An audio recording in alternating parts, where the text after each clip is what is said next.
In 1970, TWA Flight 741 from Israel to New York was hijacked and flown to the Jordanian desert.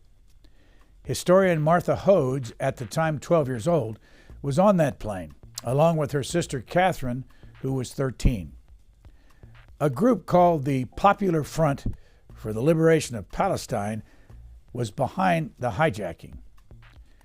Martha Hodes, who teaches 19th century history at New York University, for years only had fuzzy memories of those 6 days and nights in the desert as a hostage. In the past couple of years, Professor Hodes decided to try to piece together her experience. The result is her book titled My Hijacking, a personal history of forgetting and remembering. Martha Hodes, on September the 6th, 2020, you had a video reunion with some of the people you were on that 741 flight TWA 50 years ago. What was that like? Well, that was quite an incredible experience. It was organized by one of the former hostages, a young man who was 17 years old on the plane. I had been 12 years old on the plane. And a number of us had been in touch over the years. I had not been in touch with fellow hostages until I started writing the book. And so this young man, who, by the way, had also written an account, decided 50 years later to call together the hostages who were available. Of course, it was over Zoom. This was still the pandemic, and in a way that made it more inclusive because people could come from all different countries. And we did, and it was quite fascinating. David asked each of us to offer memories and feelings about what had happened. He shared some sources he had found. I talked about writing this book. I was in the middle of writing it at the time. And some of the hostages I'd already been in touch with on my own. Others I made contact with through this reunion and then followed up with them later. So it was really a valuable experience for me. Did you get the impression that any of them on the screen that you saw are still affected by that experience 50 years later? Well, that's such an interesting question. I think all of us are in some ways affected by it. But, one of the questions I asked when writing the book was, what did this mean to me now, so many years later? I had forgotten so much of what had happened. Partly it was because I was a child at the time. Partly it was because so much time had passed, and that was true for everybody, no matter how old they were on the plane. Partly it was because traumatic experiences can be erased in memory. And so one of the parts of the conversations that we had in this reunion that was so interesting was people who were children, especially the young boys, people who were young boys in 1970, remembered the experience as exciting or adventuresome, or they thought that the commandos' guns, their weapons, were cool. And of course, don't forget that the commandos were nice to the children. They were not nice to everybody, to all of the hostages, but the children had positive experiences in many ways. And it was absolutely fascinating for me to learn that some of the other children also had memories that did not feel traumatic at the time. And yet, when we thought back, of course, there were many things about it that were quite frightening. You say that your sister chose not to participate, even though she had been with you and a year older than you were. Why did she not want to participate in the video meeting? My sister and I had different experiences. I was 12, she was 13, and her role in the hijacking was one of protector for her younger sister. She was a buffer for me. She did all the hard work. She made sure we weren't separated. She answered the commandos' questions. When we were released, she talked to the press. She made sure we had a hotel room for that night. And, my sister was my hero, and she's my hero in the story I tell. But she was also a child, and it was also a traumatic experience for her. And simply to call her my hero erases that trauma. And, my sister was so supportive when I was writing the book. She answered all my questions and she read the manuscript. But she made such a profound statement to me that I think will help answer your question, Brian, which is, she said, so this is in her voice, she said, "You forgot and wanted to remember," that's about me, And then she said in her voice, I remembered and wanted to forget. So she had a much more direct and profound experience. And it wasn't that she shunned the other hostages. She didn't have the need to revisit. Whereas for me, it was an incredible experience to talk again to all of these people. Go back to the date, September 6, 1970. Tell us the beginning of the story. Sure. So this is September 6, 1970. As you said, my sister and I are flying back from Tel Aviv to New York. My mother lived in Israel. She was both of my parents were dancers, were modern dancers. My mother had helped start the Batsheva Dance Company. We were visiting her for the summer, flying back for the start of school. And our plane was an around the world flight, and we were on the leg from Tel Aviv to Athens to Frankfurt to New York. The hijackers boarded at Frankfurt. We were maybe an hour or half an hour out of Frankfurt and heard a commotion, people running up the aisle and shouting. I did not understand what they were saying. They ran past us and into the cockpit. My sister and I were sitting quite close to the first class area because we were in the front of tourist class, what was called tourist class or coach class in those days. At that point, from my point of view, one of the stewardesses, and of course that's what we called flight attendants in those days, one of the stewardesses walked down the aisle and said there were some people in the cockpit speaking with the captain. Now, in the course of writing the book, I deeply researched everything that had happened inside the cockpit, that the stewardess had rapped on the door, the captain had opened the door, the hijackers had entered the cockpit, everything that went on in there. And then eventually what happened, people were murmuring to one another, wondering what was going on. Of course, we all thought we were being hijacked to Cuba, which was a relatively harmless stunt or prank in those days, but that's not what it turned out to be. And then we heard an announcement come over the loudspeaker saying that we were being flown to a friendly country with friendly people. And that phrase is something every hostage I spoke with remembered specifically. And the person on the loudspeaker, who was a woman, said, I am your new captain who has taken over your flight. We will be landing in a friendly country with friendly people. And then, of course, we landed that night. The plane turned around. I could see the plane turning around out the window, and we landed that night in the Jordan desert on an old runway that had not been used for decades and decades. Where was that runway located? Compare it to, say, Amman. Sure. So the runway was about 30 miles northeast of the city of Amman, closer to a city called Zarqa. It was in the middle of the desert in 1970. When I returned to the Jordan desert as part of my research, I found that much of the area had been built up, and the area where we landed was a defense plant, and access was strictly limited, and I was not allowed to visit that area. But we were directed to a place that overlooked what had been the runway and quite close to it. And so when I say we, I was with my husband, Bruce. He came with me on this trip. And we were with a wonderful guide from Jordan who was very helpful to us. And so we drove to a spot that overlooked where we had sat in the desert for a week inside the plane. And that was in 2019. Who were the hijackers and how many of them were on that plane you were on? There were 2 hijackers on our plane. The hijackers were members of a group called the Popular Front for the Liberation of Palestine. They were a Marxist, Leninist, revolutionary group who were a faction of the PLO, the Palestine Liberation Organization. The PLO had been founded in 1964. The PFLP was founded in 1967. Their founder was a man named George Habash. He was a physician. He was a Christian. So just to be clear, there isn't a straight line from our hijacking to 9/11. Our hijackers were not Muslim jihadists. As I said, they were Marxist-Leninists. They believed in a secular, democratic, pluralistic state for Muslims, Christians, Jews, and of course, atheists. They were Marxists.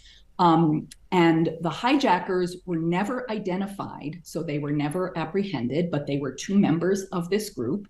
When we landed, they exited the plane and melted into a crowd of commandos who were waiting for the arrival of our plane in the desert. And I should just say the Popular Front was a minority within the PLO, but an influential minority. They were much more radical than other parts of the PLO who did not support the tactic and strategy of hijacking. How many people were on your plane? There were about 150 people on the TWA plane. There were 2 other planes that landed in the desert as well. Altogether, about 300 hostages. But then the hostages were released in stages. My sister and I were kept for a week. Everybody who remained on the planes remained there for a week, after which, when the planes were evacuated, the commandos blew up the planes. But some people were removed from the plane the second night.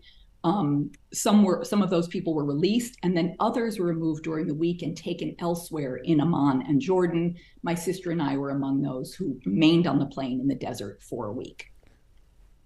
A BOAC plane, a Swiss airplane, and then I understand an El Al plane that didn't get there. And what happened? Why, owned by the Israelis, why didn't the El Al plane succeed in, whoever it was, in hijacking them to the desert?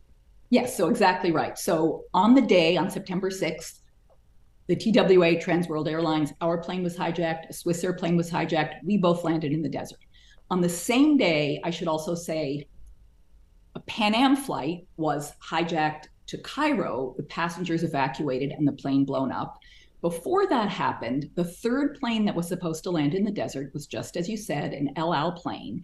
That hijacking was foiled in midair because El Al had armed guards on their planes. There were 2 hijackers on that plane. One was the famed Palestinian hijacker and activist Layla Khaled. She was tackled to the ground by the passengers. The other was an accomplice of hers named Patrick Arguello, and he was shot by one of the armed guards and did not survive. And then the El Al pilot, who had put the plane into a nosedive when the passengers were wearing their seatbelts, but the hijackers were standing, and therefore they fell to the ground and were then attacked by the passengers. The El Al pilot landed his plane in London, and Layla Khaled was then apprehended and taken to a jail in London. So that was foiled. And then 2 of the accomplices of Layla Khaled and Patrick Arguello were the people who hijacked the Pan Am plane. And then the BOAC, let me just add, on September 9th, on Wednesday, 3 days later, the BOAC plane was successfully hijacked to the desert. Amazing, if you think about it, that after all those hijackings on Sunday, that security was lax enough that another plane was hijacked successfully to the desert. As you know, El Al has always had a tremendous security, successful security when you want to get on the plane and you're there. What about in those times when you were getting on that TWA plane in Israel? What kind of security was there on that day? Well, I don't remember specifically, but I did a lot of research on what kind of security existed at the time. And it was, by our standards, post 9/11 today, it was extremely meager. First of all, airports and airlines were responsible for security, not the US government. So there were instances in which ticket agents would be looking through people's bags.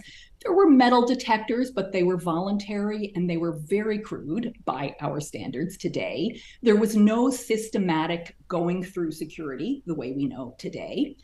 And also, most of the security about hijacking was geared toward Cuba. So there was what the airline industry called psychological profiling, but it was geared toward people who might want to take a plane to Cuba. And also the airlines were very worried about alienating passengers, their consumers. And there was a fight between the airlines who didn't want these security measures and the US government. And even after much more intensive security measures were put into place after Sunday, September 6th, it's still a mystery how that British airliner was successfully hijacked.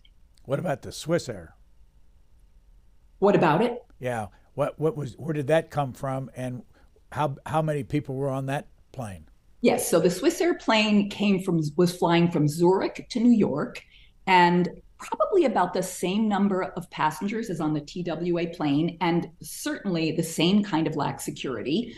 And what was interesting was the Swiss Air plane came in later that evening. So we on the TWA plane heard what sounded like bursts of thunder, rolling thunder, but no rainstorm followed. And then we learned that another plane had been hijacked and the landing had been quite precarious. I mean, our captain had to deal with landing in a desert with a very rudimentary runway. The Swiss Air captain had to deal with the same thing with another plane in the same spot. And that was quite dramatic, as we later learned. And then, of course, the BOAC captain had to deal with two planes on this meager desert runway. And of course, we were all very aware of the arrival of the BOAC plane because that one happened in daylight hours. What have you done in your life since this happened? Give us just the background up to this time. Sure. So let's see, I was 12 years old. So I went on to college, and I thought that I would be an English major because I always wanted to be a writer. But I ended up being a religion major in college. And looking back, I think it was a way for me to reckon with the divine, reckon with greater forces. I was brought up in a very, very secular Jewish family, no kind of religious education. And I studied world religion, not just Christianity and Judaism, but world religion. That was very interesting. I went on to get a master's degree, also studying comparative religion at Harvard Divinity School. And then I made a shift from the study of religion to the study of history. I got a PhD in history at Princeton, and I always considered it a shift from studying abstract ideas to studying people's lives. What happened was, when I was at Harvard Divinity School, I had a work study job to help pay for my tuition at Radcliffe's Women's History Library. And I was working on processing archival collections, and I just found myself so interested in people's letters and people's diaries. And I began to want to study and write about not the abstractions, but people's concrete doings and what they did with their lives. And so I applied for PhD programs, and I got my PhD in 19th century US history at Princeton. And I wrote, before this book, I wrote 3 books on 19th century US history, obviously quite different enterprises from this first book. And I'm happy to talk more about that if you'd like. And where do you teach, and how long have you been there? I teach at New York University. I have been there for, probably 25 years. My first job out of grad school was at University of California, Santa Cruz. I was there for 3 years. And then, wanting to come back to the East Coast, I was lucky to get the job at NYU.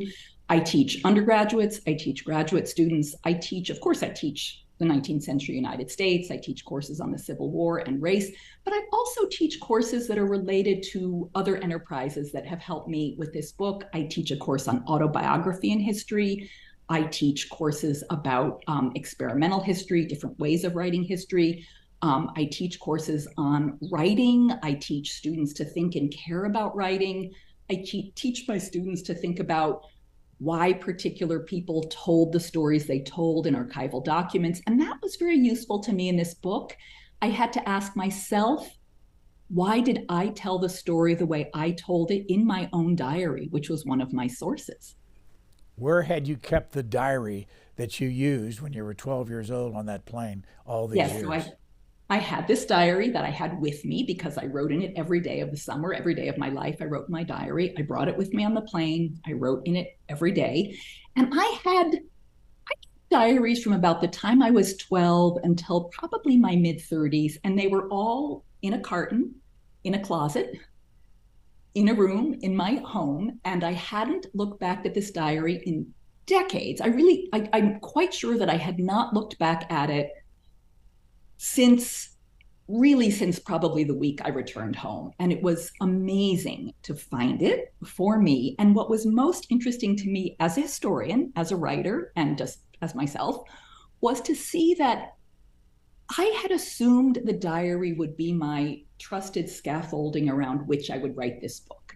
What I quite quickly learned was, although I wrote every day, and each day in the diary had its own printed full page, quite a substantial number of lines, there was quite a bit that I left out of the diary. And the main things I left out were things that frightened me and my own emotions. And that's, in a way, what the book is about: trying to recover, not recovered memory, I should say, that's quite a debunked enterprise, but reconstructing what happened on the plane, and doing that by what historians call parallel accounts. So in other words, if your evidence is quite scant, you look to other people in the same time and place who had a similar experience.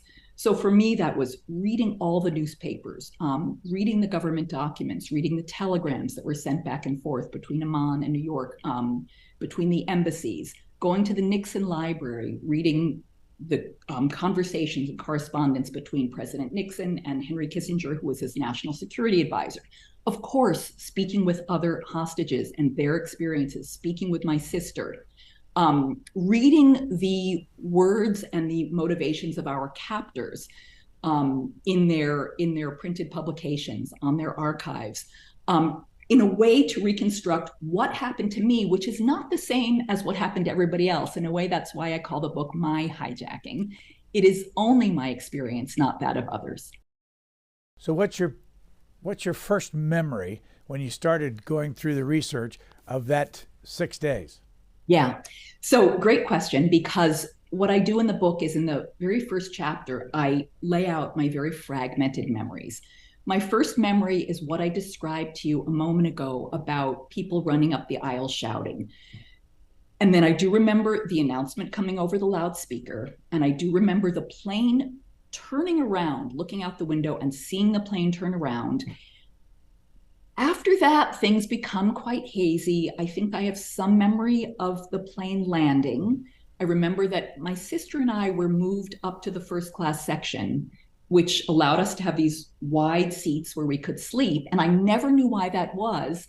And during the research, I sought out and found and remained in contact with the wonderful, wonderful man who was the co-pilot, who recently passed away very sadly. And he filled me in on some of what I didn't understand. And what he told me was that the crew wanted to be sure that if the plane had to be evacuated upon landing, if it was unsafe, they needed people up front who could move quickly, and they also didn't want a lot of weight up front. So as he described it to me, two skinny girls were perfect. You know, we could move fast and we weren't going to overload the front of the plane with too much weight. So we were chosen to sit up in the first class section for the landing, and then we were moved back into tourist class after we landed. What was the Popular Front after? The Popular Front for the Liberation of Palestine wanted the same thing that all of the Palestinian resistors and activists wanted, which was the return of the land of Palestine to the inhabitants who had been there when the nation of Israel was founded. So the PLO, Yasser Arafat, they all agreed with the PFLP. The difference was the PFLP did not sanction any sort of diplomacy. So their tactic was armed resistance. They did not believe in any sort of recognition or negotiation with the nation of Israel. They had an interesting relationship to other members of the PLO because their causes were the same, but their strategies were different. And many of the members of the PLO were quite dissatisfied, not only with the hijacking, but also with blowing up the planes at the end, once everybody had been evacuated. And I should say, it was the internal policy of the PFLP not to harm anyone. But of course, when you are on a hostage-taking mission, you can tell that to your hostages, but you can't tell that to the world, or your mission will not succeed. The hijacking did two things. It brought attention to the cause of Palestinians, which was part of their mission. That's very much what they were after, to bring this before the world. And I noticed when I was reading all the newspaper coverage in the mainstream press, New York Times, Washington Post, LA Times, that there was a lot of discussion and empathy for the Palestinian cause. People saying this isn't going to go away, we need to address this. The other thing the hijacking did, though, was it harmed the cause, and that people did not approve of the strategy of hostage taking among innocent civilians. So it did both of those things at the same time. They passed out postcards to you. To do what with? Yes. So the commandos passed out postcards to the hostages on my plane, and they asked us to write notes to our government, asking the US government to participate in the negotiations and to see that the commandos got what they wanted. And that also goes back to your last question. So part of what the commandos were after was the release of 7 Palestinian prisoners who were in Swiss and West German jails. And they were there for other airport attacks that had happened over the years. Some were awaiting trial and some had been incarcerated. And they also wanted a large number of Palestinian prisoners in Israeli jails to be released. And that's where the foiling of the El Al hijacking was problematic because it gave them many fewer Israeli citizens as exchange. And so the American citizens were stand-ins for the Israeli citizens in their negotiations. Now, the postcards.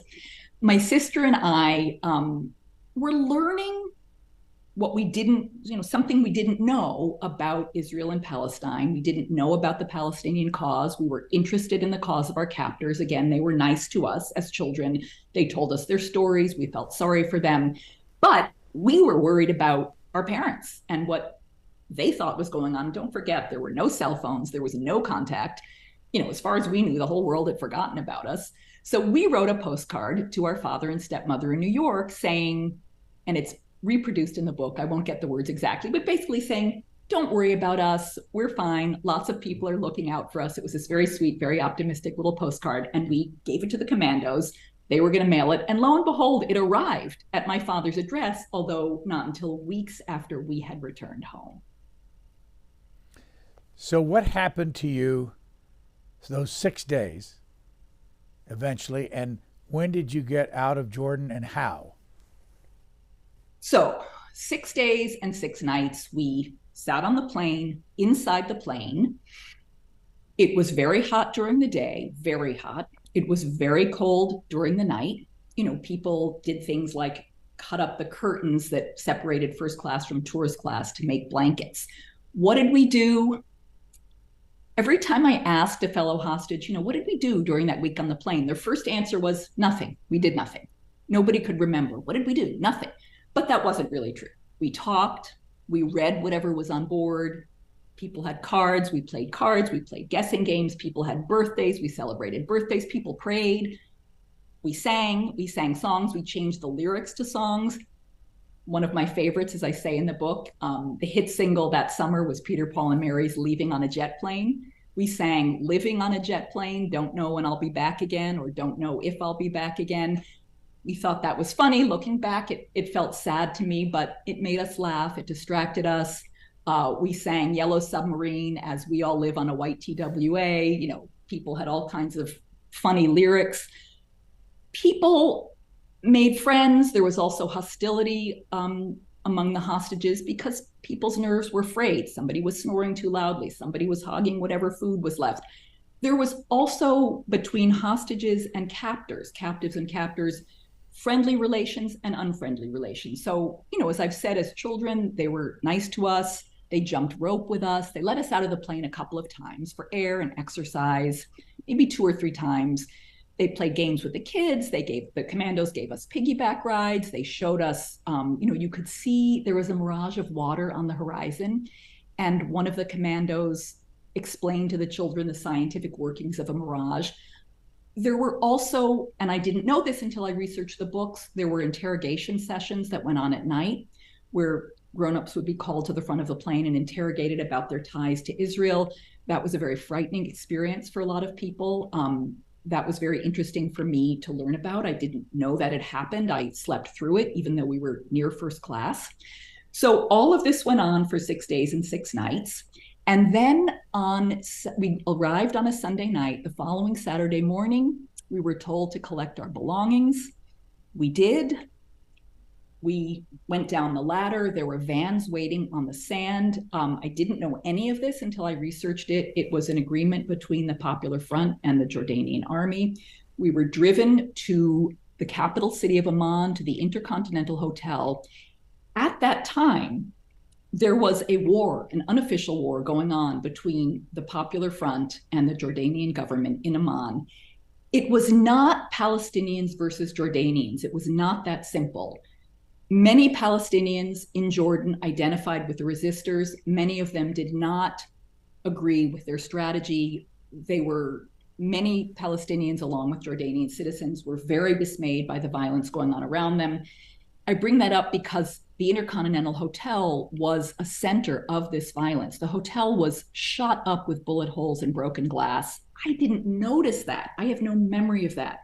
But in my sources, that was very, very apparent.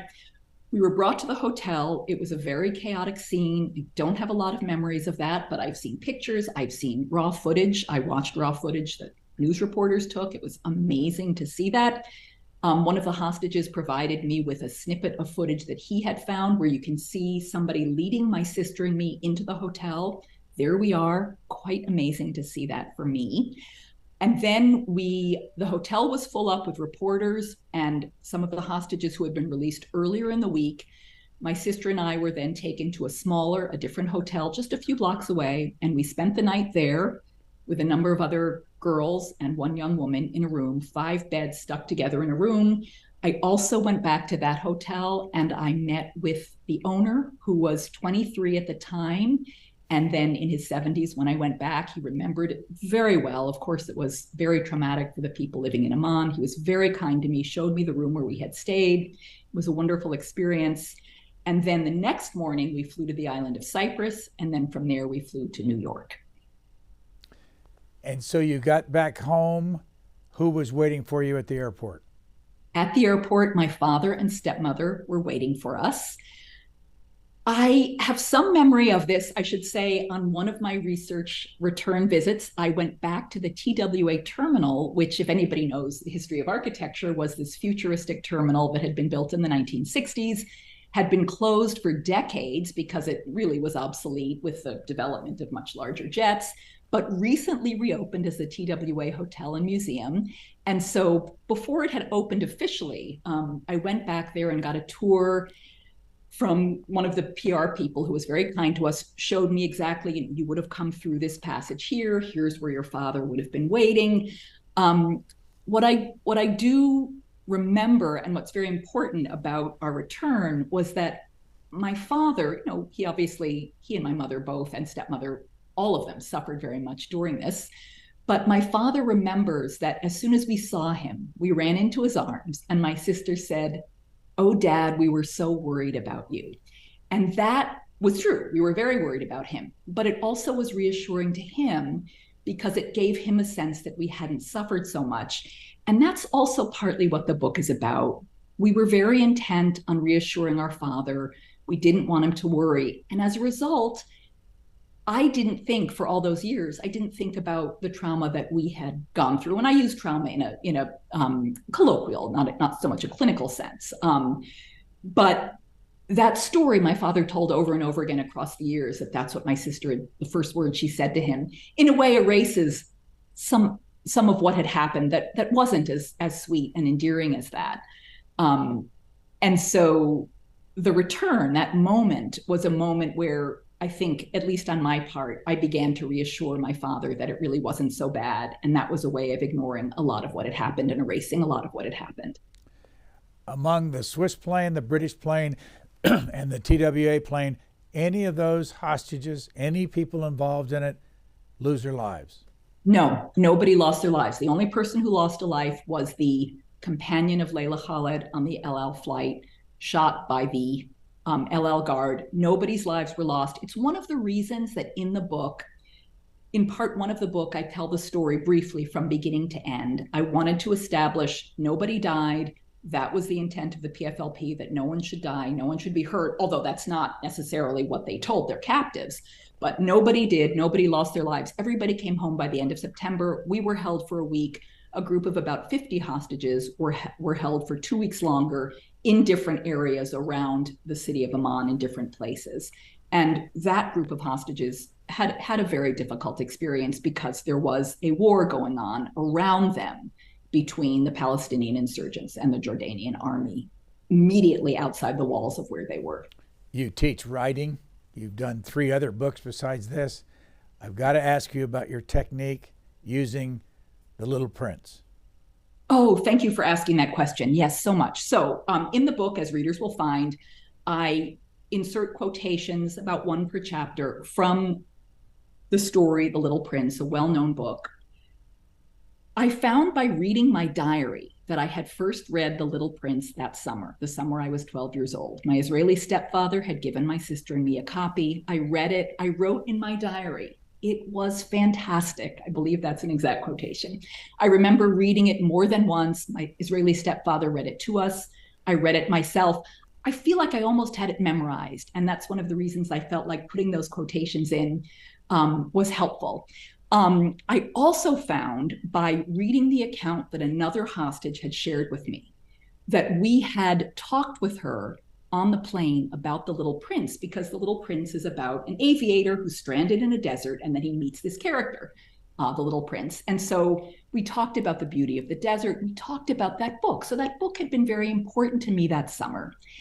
And what was so interesting to me as I was rereading it was so many of the words in that story, in that very, very simple, very simply told book, seemed to pertain to my story. So I'll just give our listeners a couple of examples. When I write about my sister and I learning about the plight of Palestinian refugees, I use a quotation that goes like this, in parentheses. I write, "And once again, said the aviator to the little prince, without understanding why, I had a queer sense of sorrow." Perfect explanation. I didn't understand all the history, but I felt sorry for people. And then you had asked, Brian, about our return at JFK Airport. And one of the things that my stepmother told me, because I also spoke with her, she said she was amazed that when we saw my father, that we were so composed. And she described it in her words, no crying, no tears, ready to go.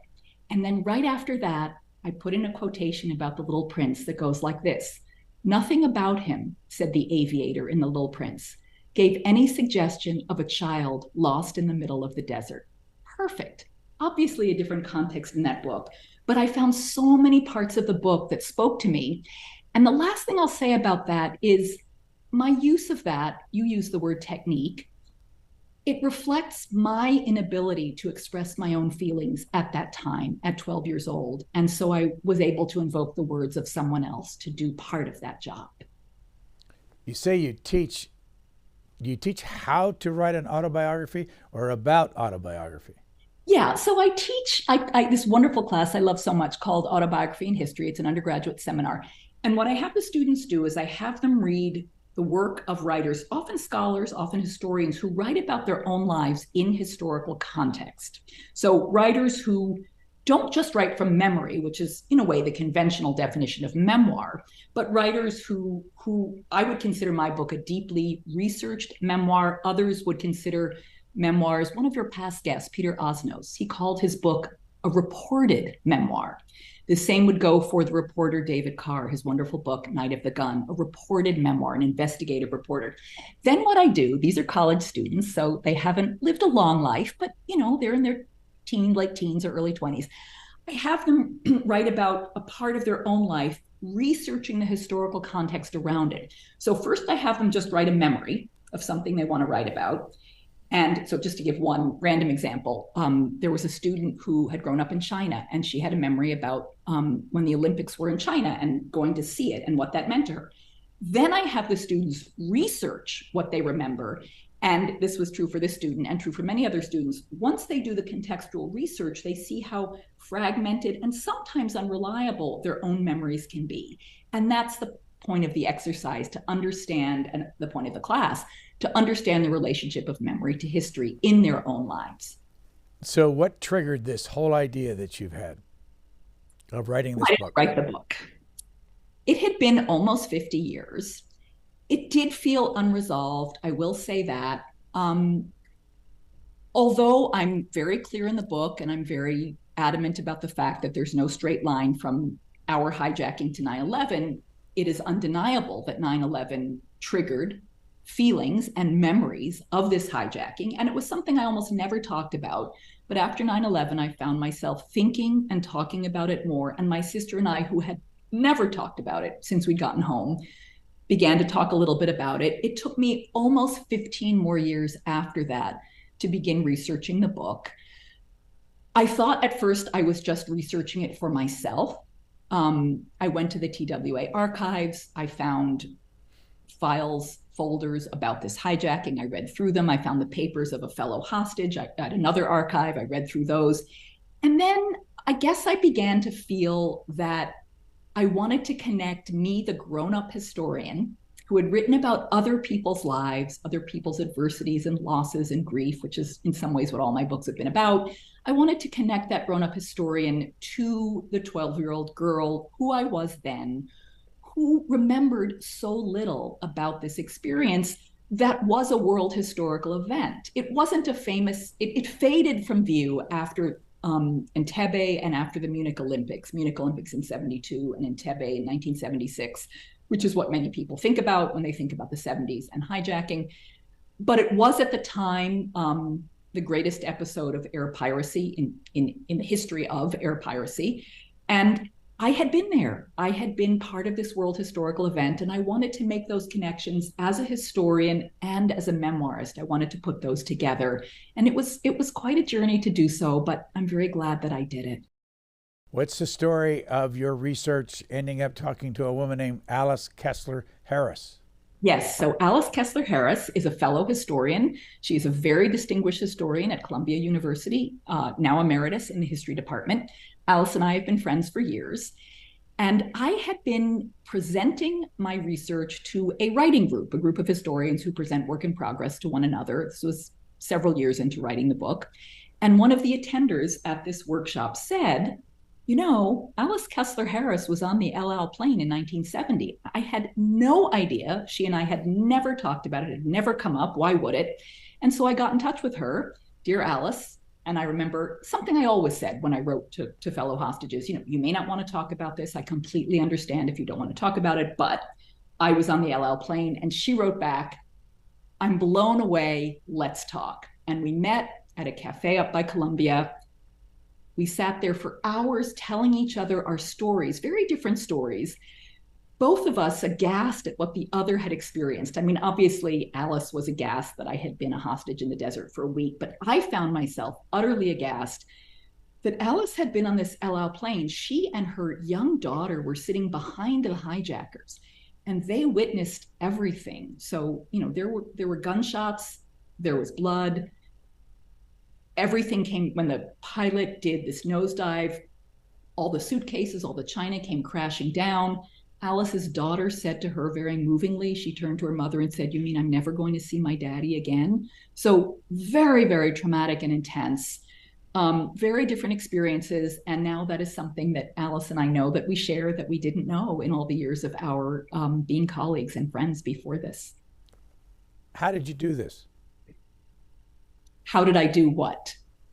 The research, the plan for the book, how did you sell it to Harper? Yes. So, great question. As I said before, I began to research for myself. I didn't think I was going to write a book about it. I had just finished this book called Mourning Lincoln about personal responses to Lincoln's assassination. I had some time. I always take time in between books. And then I was meeting with my agent in her office and throwing around different ideas for books. And I told her, you know, I've been researching something. I spent some of the summer researching. And I told her about the hijacking and that I had been there. Her dog was lying at her feet, this sweet golden doodle. The dog gets up, walks over to me, puts his front paws on my knees and looks up into my face. And I said to my agent, what's going on? And she said, oh, Farley can tell when someone's in distress. I did not even know I was in distress when I was talking about the hijacking. The dog could tell something that I couldn't, so that was a clue. My memory is that my agent said, this has to be your next book. She remembers it differently. There you go, unreliable memory. And then I thought, I will do this. I will set out to do this. I was lucky enough to get 2 wonderful fellowships, one by the Guggenheim Foundation and one at the Coleman Center for Scholars and Writers at the New York Public Library, where you're in residence for a year and you have all of the resources of the library, which I use to research context in all kinds of ways. I went to many archives. Just a few examples. I went to the archives of the International Red Cross in Geneva, Switzerland. The International Red Cross had been negotiators. They had files on the hijacking. I read through State Department archives. As I said before, I went to the Nixon Library. I watched all the news reports from that week that were on television. Of course, I read all the newspaper coverage. Plan for the book, it changed shapes many times, Brian. I drafted and redrafted. I worked with a wonderful editor at HarperCollins. You said, how did I sell the book? My agent sold it to HarperCollins. Wonderful editor, Jonathan Jao, who immediately understood the book. He got the book. He helped me shape it. He helped me find ways to tell the story that was more about myself than about other people. My early drafts were much more populated by my fellow hostages, and he was the one who said, this needs to be about you. And that was hard for me because I'm a historian, I write about other people, but he helped me do that. And writing the book was both easy and hard. It was writing's never easy, but it was so interesting to me to put together all of the different corroborations of what had happened. And that's what historians do. If one person says something happened, it's much less meaningful than if 10 people say it happened. And, I said the book is called My Hijacking because it's my story. Your story depended on where you were sitting on the plane, what you thought about the politics of Israel and Palestine. So this is my story. But I did have a lot of corroboration in all of these sources. And so it was easy to figure out what happened, more of a challenge to tell the story. And also there was a certain reliving in telling it. As your readers and as your listeners and readers of the book will find out, part of what I wanted to do was to recreate the circumstances and recover a kind of fear that I was not able to think about and wasn't able to experience since the hijacking. And I won't give this away, but in the end of the book, I never really recover that fear, but I recover other emotions that are important to the story I tell, mostly about my family and my childhood. How often, how often did somebody you were contacting who had been on the plane refuse to talk to you? Not often. It did happen. There was a case of one of the flight attendants, one of the stewardesses, who I remembered very well. And I didn't contact her directly, but somebody at TWA was kind enough, or who worked for, TWA no longer exists, but who works for the former TWA association, contacted her and then wrote back to me and said she doesn't wish to speak about this. And 100%, I completely understand. I totally understand why somebody wouldn't want to relive that experience.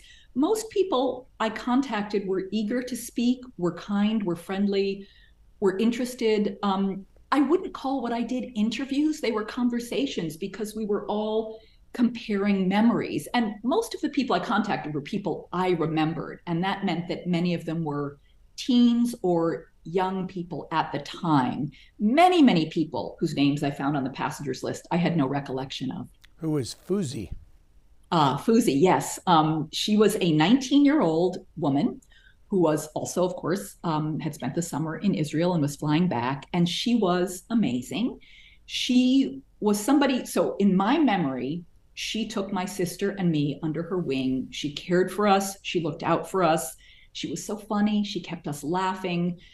And then when I found her again and talked with her, we met again almost 50 years later, what I learned was that although she was very modest about it, she had taken care of many of the unaccompanied children on the plane.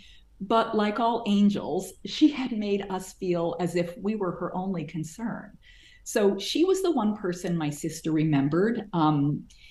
We both, she was impossible to forget her. She stayed by our side the last night before we were released, when nobody was sure what was happening. She took the middle seat in our row of 3 people. We both slept each with our heads on one of her shoulders. She was also someone who was kept, she was one of 5 young women who were kept 2 weeks longer. So when we got home, we knew that she wasn't yet home, and that was very disturbing to us. When she did finally come home, she came to visit us in New York. So we had a reunion with her, and I found in the course of my research that we had been in touch with her for some months after the hijacking, and then we had lost touch. Very important person to us. Why did they keep her 2 weeks longer? So at the end of the week, by the end of a week, when negotiations weren't getting anywhere, the Popular Front came to see that it was unsustainable just in terms of health and sanitation to keep all of these passengers on these planes in the desert. And so they released most of the hostages, but they held back about 50 hostages. And she was one of them. Most of them were men. There were 5 women altogether who were held. And that they became their bargaining chips in what went on through the end of September. But their captivity was cut short by the escalation of the war between Palestinian insurgents and the Jordanian army. And although the Palestinian insurgents had some success early in the war, by the end of September, they were losing the war and losing badly. And so they released all of the hostages, and everybody came home, including Fuzzy. Did the 7 Palestinians, were they released from prison in the bargaining? They were. So those 7 Palestinians were released, along with Layla Khaled, who was in prison in jail in England, in Great Britain. She was released as well, and that was part of the deal.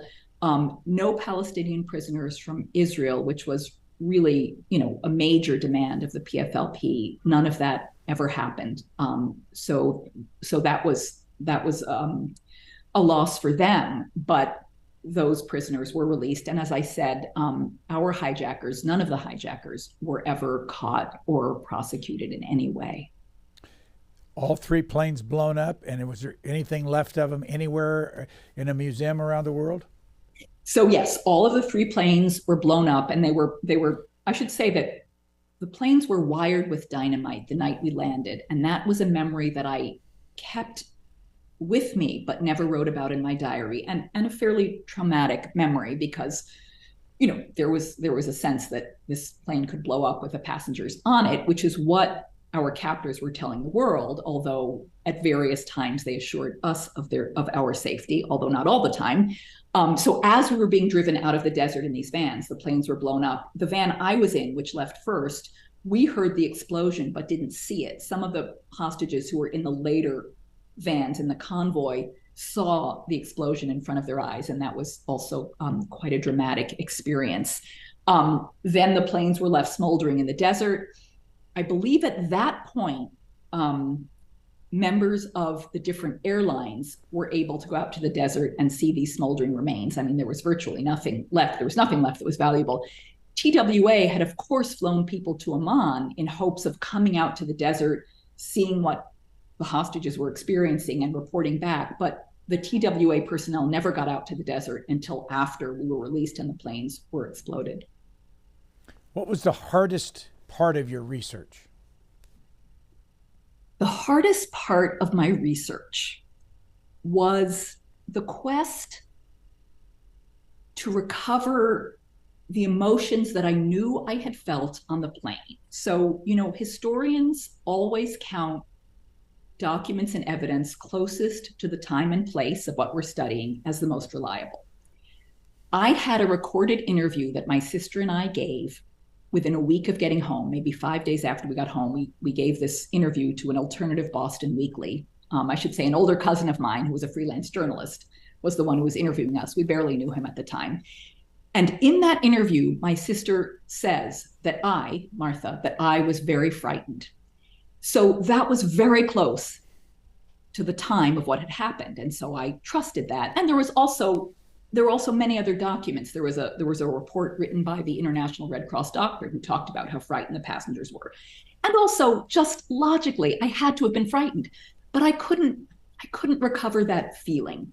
And so I spent all of these years while I was writing the book trying to reconstruct what had happened in hopes of recovering that fear. The closest I came, and this was a very difficult moment in the research, I had a memory that on the plane, our captors had handed out brown manila envelopes of what some of the hostages called propaganda. And so it was a speech that George Habash, the founder of the Popular Front, had given that June about the cause of the Palestinians, the plight and cause of the Palestinians.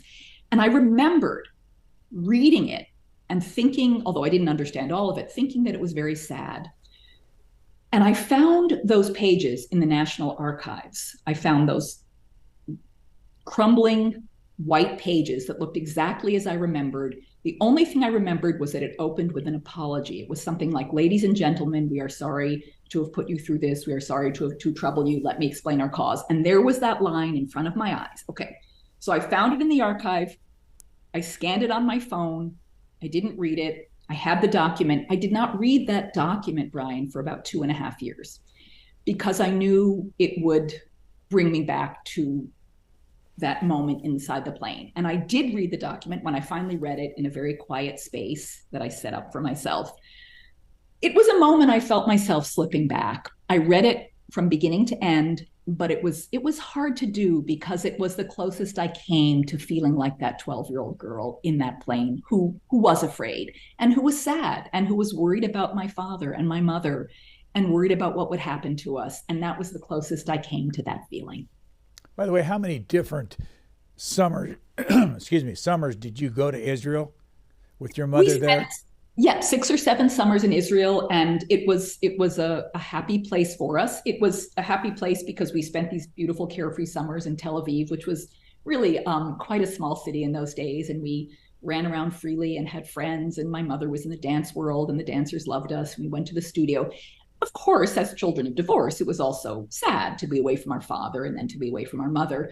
But my principal memories of summers in Israel were a place of carefree, fun times. Where is your sister today? My sister lives in Western Massachusetts. She is a social worker. I should say she started out her professional life as an actress.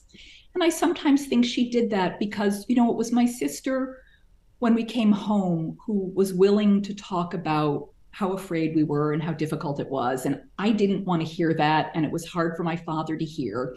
And so in a way, she was silenced. I write about this in the book. And so this is my analysis, not hers. But, to become an actress, to be on a stage in front of a rapt audience where you can express the emotions of the characters you're playing was a way for her to do that. Then she changed professions and became a social worker. She works with victims of domestic violence. And in a way, and again, this is my analysis, not hers, but it's a way to reckon with family troubles and not to turn away from family troubles, but to face those challenges. And she's done that her whole life, and I admire her greatly for doing that. How many of the 300 in the 3 different planes were Jewish? I don't know that number, but that is an important question for this reason. The narrative about these hijackings, and I haven't checked lately, but this was also true on Wikipedia, and the incorrect narrative is that the PFLP separated Jews from non-Jews. That is not what happened. What happened was the second night we were there, a number of people were removed from the plane, and we were all standing in the desert, on the desert floor. And some people, it was a frightening situation, I admit. We were surrounded by commandos and their weapons. Then a group of people were put on vans and released to the Intercontinental Hotel in Amman, and others of us were put back on the plane. Everybody who was released that night was not Jewish. And because of that, people began to make that distinction of Jews versus non-Jews. However, very important, what I learned in my research, first of all, and I did know this, many of the people who remained on the plane, who were never brought out to the desert floor that night, were not Jewish. So many of the people on the plane were also not Jewish.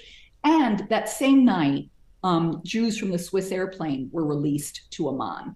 So it was not strict Jews and non-Jews. Of the 50 people or 52 people held for 2 weeks, about 2/3 were not Jewish. Another reason, I think, for that misconception is that the night we landed, the commandos questioned everybody, took our passports and questioned everybody. And one of the questions they asked is, are you Jewish?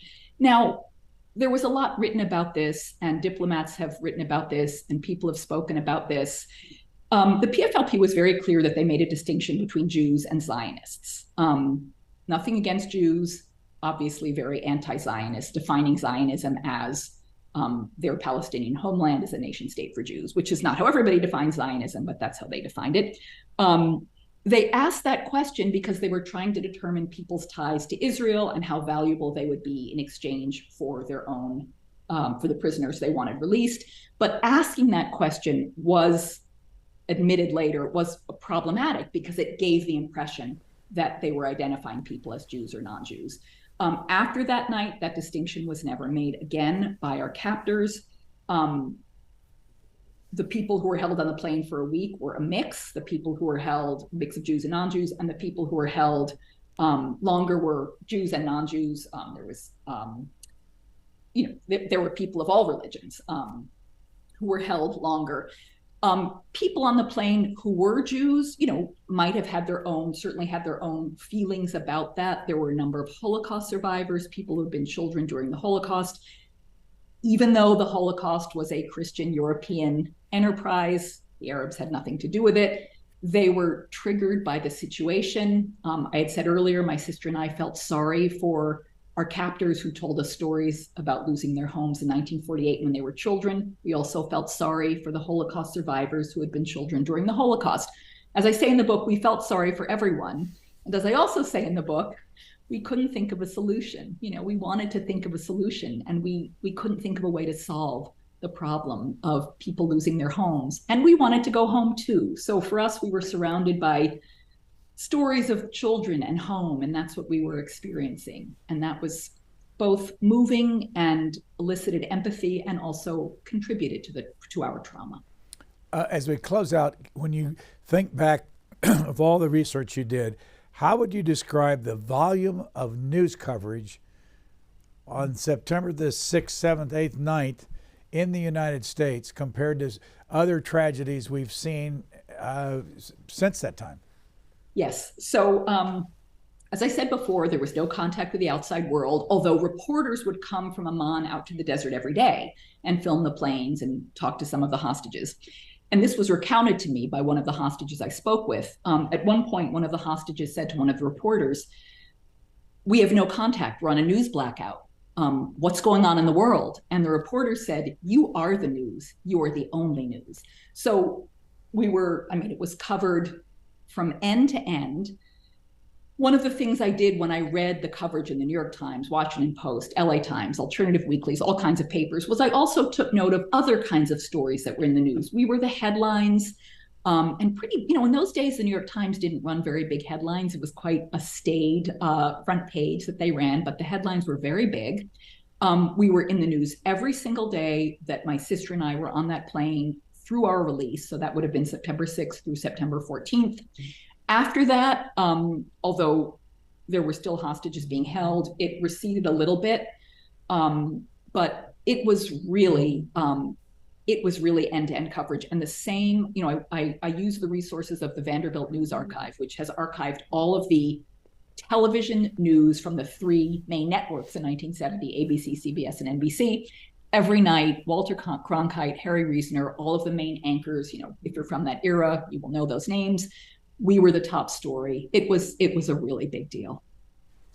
The name of the book is My Hijacking, subtitle, A Personal History of Forgetting and Remembering. And our guest has been Martha Hodes. Thank you very much. Thank you so much for your wonderful questions. It's been a pleasure. Thanks for listening to the Booknotes Plus podcast. Please rate and review Booknotes Plus, and don't forget to follow so you never miss an episode.